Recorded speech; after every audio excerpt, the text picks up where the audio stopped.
तत्पर मदत, कृतिशील पुनर्वसन, आपले हक्काचे महाराष्ट्र शासन। महाराष्ट्र शासनाच्या जडणघडणीत अतिशय मोलाचं योगदान असलेला विभाग म्हणजे पुनर्वसन विभाग होय। विकास आणि व्यक्ती यांच्यासाठी हा विभाग अतिशय महत्त्वाचा घटक आहे।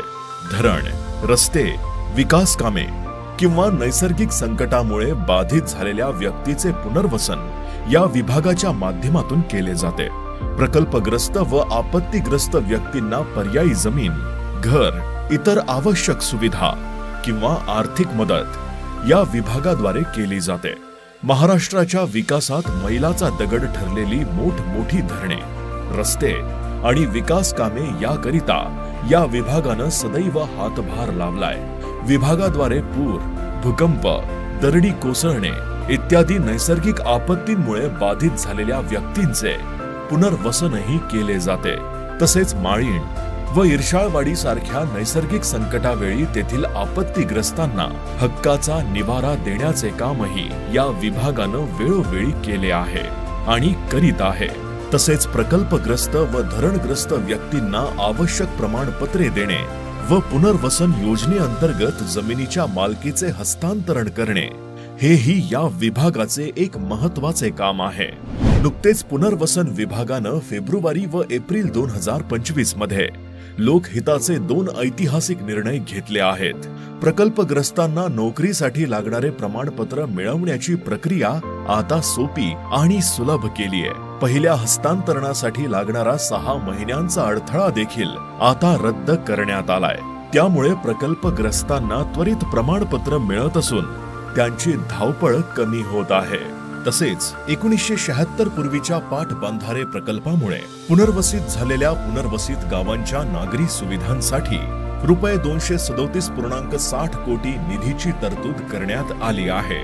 यामुळे पुनर्वसित गावातील नागरिकांना 18 सुविधा मिळण्याची सोय झाली आहे। त्यातून पुनर्वसित गावे ही मॉडेल गावे बनण्यास मदत होणार आहे।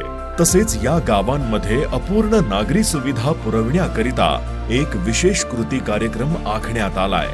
अतिवृष्टीमुळे आलेला पूर, दरड कोसळणे व भूस्खलन यामुळे आपत्ती प्रमाण व बाधित गावांचे पुनर्वसन करण्यासाठी 2022 साली धोरण निश्चित करण्यात आले आहे। आपत्तीग्रस्त व शेतकऱ्यांना न्याय भरपाई देण्यासाठी आणि त्यांचे पुनर्वसन करण्यासाठी नवीन भूसंपादन व पुनर्वसन कायदा 2013 अस्तित्वात आला आहे।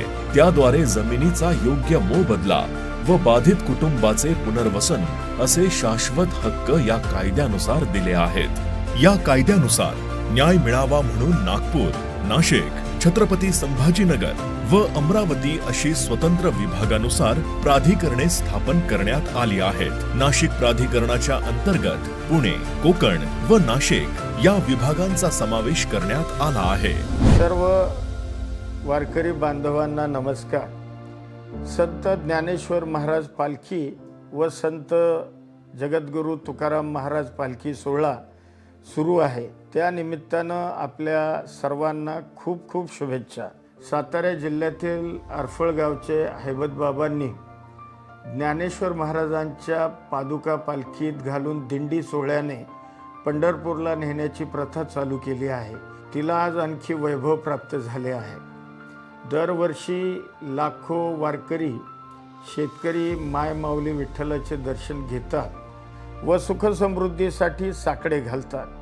शासनाचा मदत व पुनर्वसन विभाग नैसर्गिक आपत्तीच्या वेळी सतत शेतकरी बांधवांच्या पाठीशी असतो।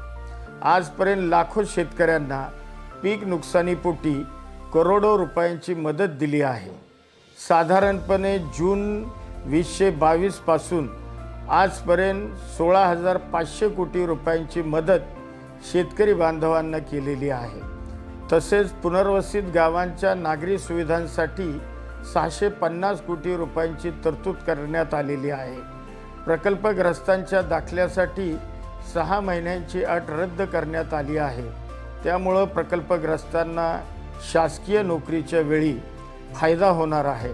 आमचा मदत व पुनर्वसन विभाग संकट काळात सदैवच आपल्या शेतकरी, वारकरी, कष्टकरी बांधवांच्या सोबत आहे। विभागाने राबविलेल्या योजना माहिती व निर्णय लोकांपर्यंत पोहोचविण्यासाठी मदत व पुनर्वसन विभागाची इतिहासात पहिल्यांदाच संवाद वारी आपल्यासोबत पायी वारीत सहभागी झालेली आहे।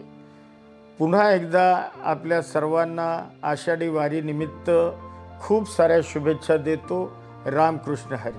तत्पर आहे महाराष्ट्र शासन। तात्काळ होते आपत्तीग्रस्तांचे पुनर्वसन।